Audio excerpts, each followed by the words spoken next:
Hello and welcome from Budapest. This is Hungary Reports, kicking off Public Media M1's foreign language news hour. I'm Árpád Szőci with the latest news from Hungary and the Carpathian Basin. Great that you can be with us. A think tank analyst says that the EU is being two-faced in the case of Hungary's candidate for the position of Commissioner for Neighbourhood and Enlargement Policy. The senior analyst of the Center for Fundamental Rights, István Póca, said on public broadcaster M1 that the European Commission is expected to examine every candidate to ensure that they are not being influenced by their home country. But that's not always the case. Last week on Thursday was when the Hungarian commissioner candidate was heard by the Foreign Affairs Committee in Brussels. The Western Balkans, including North Macedonia and Albania. The Western Balkans and within that region, Northern Macedonia and Albania, have clear objectives with regard to accession negotiations, announced Olivér Várhelyi. He further pointed out that as EU Commissioner, he would work on holding talks with the countries affected as soon as possible. Major European leaders. Earlier, the leading politicians of Europe promised Northern Macedonia and Albania that if they fulfill conditions, they can then begin accession negotiations. What is at stake here is the credibility of the EU, Olivér Várhelyi said.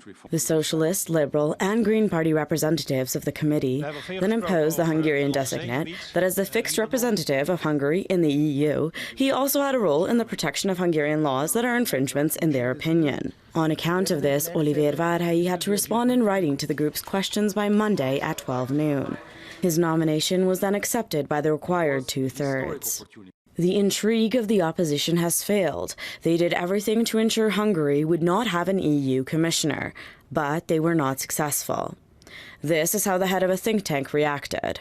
This was a politically charged attack against the Hungarian commissioner designate. The lead analyst of the Center for Fundamental Rights interpreted the fact that Hungarian designate Olivér Várhelyi had to declare, in both written form and verbally, that as EU commissioner, he would work independently from the Hungarian government as a political attack.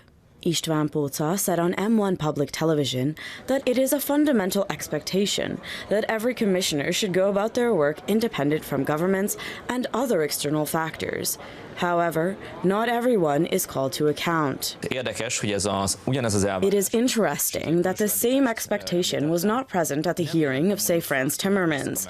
They didn't ask him to distance himself in writing from, say, György Soros, István Póca said. The analyst said that it is very likely that Ursula von der Leyen would have smiled if she would have been asked whether she would carry on with her work independent from Angela Merkel and the German government. Foreign members of the so-called Islamic State should be punished instead of repatriated. That's what Hungary's Foreign Affairs and Trade Minister said at a UN Security Council meeting in New York City. Péter Szijjártó said that foreign terrorists who had fought for IS might try to return home by hiding among migrants attempting to enter Europe through the Western Balkan route. Szijjártó said that such attempts must be stopped and that Europe's outer borders have to be strengthened. In the future, Hungary will continue to protect the southern border in order to prevent the return of foreign fighters to Europe. The stance of international organizations is astonishing. It is incomprehensible why we must talk about excusing criminal offenders of terrorist organizations instead of speaking of stricter punishments. Economic growth in Hungary over the next 2 years will be well above the average predicted for the European Union. That is the result of analysis by the international bond credit rating service Moody's. Previously, the organization had been very critical of Hungary's economy, but now predicts that GDP in the country will grow by more than 3% both next year and in 2021. It also pointed out that growth will depend on the amount of EU funding Hungary will be able to get over the next few years, which could also be a topic to be debated on at the new European Commission. Whichever point we turn to within the spectrum of this budget, the problem is it's not fair, said the Hungarian Prime Minister. Viktor Orbán said this earlier this month at the Friends of Cohesion event in Prague. He said that the current proposal in Brussels is unjust because the way they want to reduce cohesion funds is to take more money away from poor member states and less from richer ones. Cohesion, meaning letting underdeveloped regions catch up, will also strengthen the entire union. That's what the State Secretary of the Ministry of Justice told on M1. Pavel hopes that this proposal will not restrict the new European Commission in any way. The elements to be mentioned in the agreement should not be included, which are factors relating to the rule of law, migration and management, which were never included in the treaties or in the budgeting of previous cycles, Pál stated. According to an analyst talking to M1, in the current cycle, Hungary has received approximately 27 billion euros in cohesion funds. This could roughly be cut in half in the next financial cycle. If funds are reduced, then that will affect investments, Gábor Egős explained. This could also have an effect on economic growth, which was fantastic this year, thanks to the fact that the government had used up EU funds to the fullest. Moody's expects a growth of well over 3% next year and the following year as well. As a result, government debt, which was still above 70% last year, may fall close to 60% of the GDP in 2021. The Hungarian Red Cross finished off its 4-month-long Híradó training campaign. It provided instruction to those interested in giving first aid to people injured in accidents, as well as offering other medical treatment. How to use a triangular sling, or how to revive someone. These were some of the topics young people could learn at the Híradó training campaign of the Hungarian Red Cross. Some youngsters are already training others, namely how to handle everyday ailments and accidents. I think that this Híradó thing can be quite important in our day-to-day lives. If an individual has been in that kind of a situation, where they must indeed offer first aid help or revive someone, then they will be well aware that it is the minute, simple details that might end up having a serious impact on one's life or on several lives, István Kardos said. According to the spokesperson of the Hungarian National Ambulance Service, those suffering from chronic diseases call ambulance services the most often. That's why it is important that adults must also learn how to lend help when needed. Team-building training programs are in a sense a new product, if you will, which also enables you at the ambulance service to learn how to revive someone. We also await groups from companies, Pál Györfi said. According to the spokesperson, firms will be able to apply for such first aid training programs for free.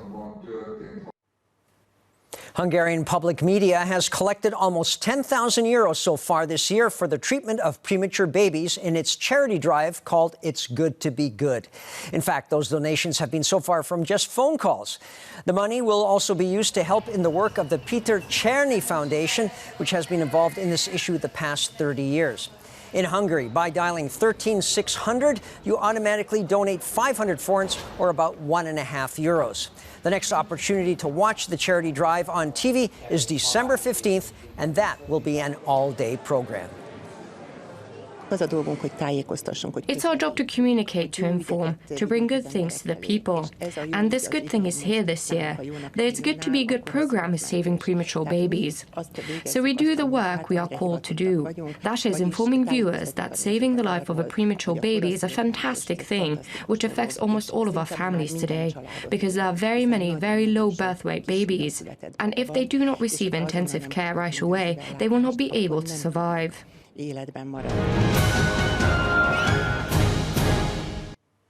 The cellar underneath the Bishop's Palace in Sümeg in western Hungary holds some truly interesting items. The cellar was built more than 500 years ago and for a long time housed wine that the church had collected as taxes from the locals in the good old days. Now it produces homemade wines from grapes grown right beside the castle. The wine, as well as palinka, a kind of fruit-borne brandy, can be taste tested by visitors. A traveling exhibition celebrating 70 years of the transatlantic organization NATO and Hungary's 20-year anniversary as one of its members has now moved on to Kaposvár in southwestern Hungary. The exhibit features photos and videos of how the defense organization works, as well as its history over 7 decades of existence.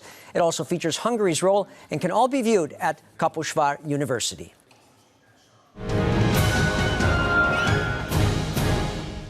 And that's all for now. But don't forget, you can catch Hungary Reports every night after the 11 p.m. Hungarian news and online as always. Please stick around now, if you can, for our German, Russian, and Chinese language news. Thanks very much for watching, and viszontlátásra!